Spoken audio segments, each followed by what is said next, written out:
नमस्कार, मैं शाश्वता बालिका आप सभी को अपने चैनल में हार्दिक स्वागत करती हूँ।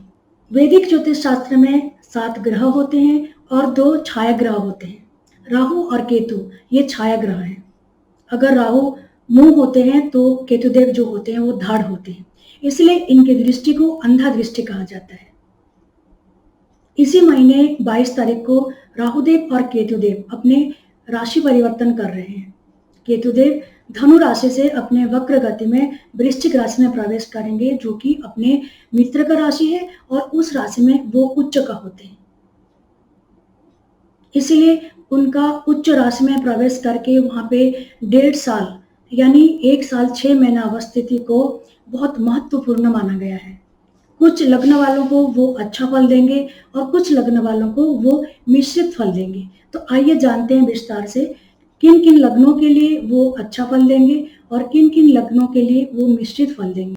मेष लग्न, कर्क लग्न, सिंह लग्न, वृश्चिक लग्न, धनु लग्न, कुंभ लग्न और मीन लग्न वालों को वो मिश्रित फल देंगे। और वृषभ लग्न, मिथुन लग्न, कन्या लग्न, तुला लग्न और मकर लग्न वालों को वो अच्छा फल देंगे। आइए इसको विस्तार से जानते हैं। मेष लग्न वालों के लिए वो अष्टम भाव में अवस्थिति करेंगे। अष्टम भाव बहुत अच्छा भाव नहीं है, इसलिए यहाँ पे वो जो पैटर्नल प्रॉपर्टी है उसमें डिस्प्यूट करेंगे। अगर आपको कुछ पैतृक संपत्ति पाना है तो उसमें कुछ बाधा क्रिएट करेंगे। अगर आपके पास पैतृक संपत्ति है तो उस संपत्ति के ऊपर कुछ प्रॉब्लम आ सकते हैं। अगर आपने लोन लेना चाहते हैं उस संपत्ति के ऊपर तो हो सकता है लोन पाने में आप डिले हो जाए। अगर आपने पैतृक संपत्ति को बेचना चाहते हैं कोई कारणवश तो आपको वो संपत्ति बेचने में भी बहुत दिक्कत होगी, वो प्रॉपर्टी बेचने में भी आपको दिक्कत होंगी, जिसकी वजह से आपको पेरेंटल प्रॉपर्टी को लेके प्रॉब्लम्स आ सकती, मानसिक अशांति आपकी हो सकती है। फाइनेंशियली ये बहुत अच्छा स्थिति नहीं है केतुदेव का, इसलिए आपने फाइनेंशियल मैटर में बहुत सावधान बरतिएगा, सावधान रहिएगा। परंतु ये स्थिति जो है फॉरेन ट्रैवल के लिए बहुत अच्छा है। अगर आपने फॉरेन जाना चाहते हैं, विदेश यात्रा करना चाहते हैं तो ये आगे का जो 1.5 साल है, ये 1.5 साल के अंदर आपको विदेश जाने के लिए पूरा मौका मिलेगा, सुयोग मिलेगा। इसलिए मेष लग्न वालों के लिए केतुदेव मिला जुला परिणाम देंगे। अगर आपका वृषभ लग्न है तो केतुदेव आपके सप्तम भाव में विराजमान करेंगे। वैवाहिक जीवन के लिए, विवाह के लिए ये बहुत अच्छा समय है। अगर आप अनमैरिड हैं, अगर आपने विवाह करने के लिए इच्छुक हैं, हस्बैंड या वाइफ, वर या वधू आपने ढूंढ रहे हैं या चाहते हैं कि आपकी शादी हो जाए, तो ये 1.5 साल आपके लिए बहुत अच्छा समय है विवाह के लिए। अगर आपने पार्टनरशिप बिजनेस करना चाहते हैं किसी के साथ तो ये समय है, बहुत अच्छा समय है कि आपने किसी के साथ पार्टनरशिप बिजनेस शुरू कर सकते हैं। अगर आपने पार्टनरशिप बिजनेस कर रहे हैं तो आपके लिए ये बहुत अच्छा समय रहेगा। ये 1.5 साल आपका पार्टनरशिप बिजनेस में बहुत मुनाफा होगा, बहुत लाभ होगा। फाइनेंशियली ये जो समय है बहुत अच्छा समय है वृषभ लग्न वालों के लिए। मिथुन लग्न वालों के लिए केतुदेव छठे भाव में विराजमान करेंगे 1.5 साल, तो इसके लिए ये फाइनेंशियल मैटर के लिए बहुत अच्छा समय है। अगर कोई लोन लिए हैं तो अचानक वो लोन को रीपे कर पाएंगे।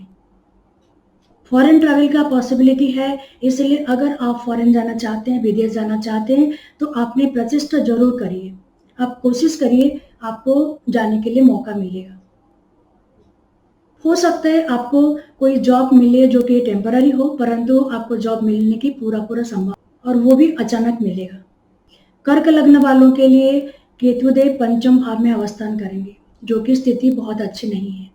आपका अगर संतान होने की संभावना है तो बहुत ध्यान रखिएगा। अगर आपके संतान हैं तो हो सकता है उनके साथ आपका जो संबंध है बहुत कटु हो या तिक्त हो जाए, उनके साथ बहसबाजी हो सकता है, मनमुटाव हो सकता है, तो आपने बहुत सावधानी से बच्चों के साथ जो संबंध है उसको डील करिएगा। हो सकता है आपका जो लव लाइफ से दूर रहे, आपको अपने आप में चुपचाप रहने के लिए अच्छा लगेगा, ज़्यादा किसी के साथ मिक्सअप होने के लिए आपको मन नहीं करेगा। ये जो स्थिति है केतुदेव की, ये फाइनेंशियल लॉस दिखाता है, इसलिए आपने फाइनेंशियल मैटर में बहुत सिंह लग्न वालों के लिए केतुदेव चतुर्थ भाव में अवस्थान करेंगे। ये स्थिति फाइनेंशियली बहुत अच्छी नहीं है, इसलिए आपने ध्यान रखिएगा। प्रॉपर्टी मैटर में ये समय बहुत अच्छा है। आपको प्रॉपर्टी से कुछ फ़ायदा मिल सकता है, कुछ लाभ मिल सकता है। हो सकता है आपने कोई लैंड परचेज़ करें, लैंड खरीदना चाहते हैं, तो ये 1.5 साल समय जो है बहुत अच्छा समय है आपके लिए कि आपने कुछ प्रॉपर्टी अगर ज़्यादा बढ़ाना चाहते हैं, खरीदना चाहते हैं लैंड, ज़मीन, तो आप खरीद सकते हैं। परंतु फाइनेंशियल लॉस भी दिखा रहा है साथ ही साथ, इसलिए सिंह लग्न वालों के लिए केतुदेव का ये अवस्थान जो है ये मिला-जुला परिणाम देगा। कन्या लग्न वालों के लिए केतुदेव का तृतीय भाव में अवस्थिति है। ये जो अवस्थिति है ये बहुत अच्छा है, क्योंकि तृतीय भाव में केतुदेव बहुत अच्छा फल देते हैं। भाग्य में बढ़ोत्तरी होगी, भाग्य आपको साथ देगा और आपने धार्मिक मनोवृत्ति भी आपका डेवलप करेगा। अगर आप धार्मिक हैं तो और भी ज़्यादा धार्मिक हो जाएंगे, धर्म में आपका आस्था और भी बढ़ जाएगा। आपको इस 1.5 साल के दौरान फाइनेंशियल बेनिफिट मिल सकती है, इसलिए केतुदेव की ये जो अवस्थिति है 1.5 साल का आपके लिए शुभकर रहेगा। तुला लग्न वालों के लिए द्वितीय भाव में विराजमान करेंगे केतुदेव। इस 1.5 साल के दौरान इनको फाइनेंशियल बेनिफिट मिलेगा, वो भी अचानक, और हो सकता है उन्होंने अपने जो जमीन जायदाद है, वेल्थ है, संपत्ति है, उसमें कुछ ना कुछ ऐड करेंगे, कुछ नया संपत्ति बनाएंगे। इसलिए तुला लग्न वालों के लिए ये जो 1.5 साल का समय है बहुत अच्छा समय है। वृश्चिक लग्न वालों के लिए वृश्चिक राशि में ही अर्थात प्रथम भाव में ही केतुदेव का अवस्थान है, अवस्थिति है। इसी वजह से ये जो 1.5 साल का समय है मैरिज के लिए अच्छा है। हो सकता है आपने मैरिज की पॉसिबिलिटी है। वृश्चिक लग्न वालों के लिए केतुदेव वृश्चिक राशि में ही अवस्थान करेंगे 1.5 साल।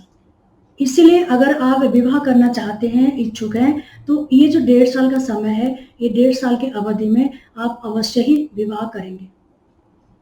परंतु फाइनेंशियली ये जो 1.5 साल का समय है बहुत अच्छा समय नहीं है। धनु लग्न वालों के लिए केतुदेव द्वादश भाव में अवस्थान करेंगे। ये जो द्वादश भाव में अवस्थिति है इनका, ये 1.5 साल फाइनेंशियली बहुत अच्छा नहीं है, क्योंकि अचानक ही आपके खर्चे बढ़ जाएंगे। परंतु अगर आप फॉरेन जाना चाहते हैं, विदेश यात्रा करना चाहते हैं, तो ये 1.5 साल के समय बहुत अच्छा समय है। अगर आप जाना चाहते हैं तो जरूर उसके लिए कुछ प्रचेष्टा करें। मकर लग्न वालों के लिए एकादश भाव में केतुदेव का स्थिति बहुत ही अच्छा है। ये 1.5 साल के समय आपका इनकम में अवश्य ही बढ़ोतरी होगी, इनकम बढ़ेगा, फाइनेंशियल बेनिफिट होगा और आपने कुछ वेल्थ भी बना सकते हैं, कुछ संपत्ति बना सकते हैं। हो सकता है आपने घर खरीदें, हो सकता है आप जमीन खरीदें, आपके लिए ये बहुत अच्छा समय रहेगा। कुंभ लग्न वालों के लिए केतुदेव दशम भाव में अवस्थान करेंगे। ये जो स्थिति है ये वर्क प्लेस के लिए बहुत अच्छा है। हो सकता है आपको अचानक फॉरेन ट्रैवल करना पड़ सकता है, वो भी वर्क रिलेटेड कारण से। ऑफिस से हो सकता है आपको विदेश जाने के लिए बोलेंगे। अगर आप बिजनेस करते हैं तो बिजनेस के सिलसिले में हो सकता है आपको कुछ समय के लिए फॉरेन जाना पड़े। फॉरेन यात्रा जो है, विदेश यात्रा, वो निश्चित है। फाइनेंशियली बहुत अच्छा समय नहीं है, इसलिए आप लोगों को ध्यान देना पड़ेगा। इसलिए कुंभ लग्न वालों के लिए केतुदेव की ये जो अवस्थिति है वो मिला-जुला परिणाम देगा। मीन लग्न वालों के लिए केतुदेव जो है वो नवम भाव में अवस्थिति करेंगे। इस वजह से वो लोगों को धार्मिक बना देंगे, धर्म में आस्था बढ़ेगा आप लोगों का। अगर आपने रिलीजियस हैं, आपने अगर धार्मिक हैं तो धार्मिक आस्था और भी बढ़ जाएगा और भी आपने पूजा पाठ, मंत्र साधना में बिजी हो जाएंगे या इच्छा रखेंगे। अगर आप धार्मिक नहीं हैं तो ये जो 1.5 साल के समय ऐसा कुछ घटना घटेंगे या ऐसा कुछ होगा जिस वजह से कि आपको धर्म के ऊपर आस्था बढ़ेंगे, आस्था होंगे। परंतु ये फाइनेंशियल मैटर में बहुत अच्छा स्थिति नहीं है, इसलिए आप लोगों को फाइनेंशियल मैटर में ध्यान रखनी चाहिए।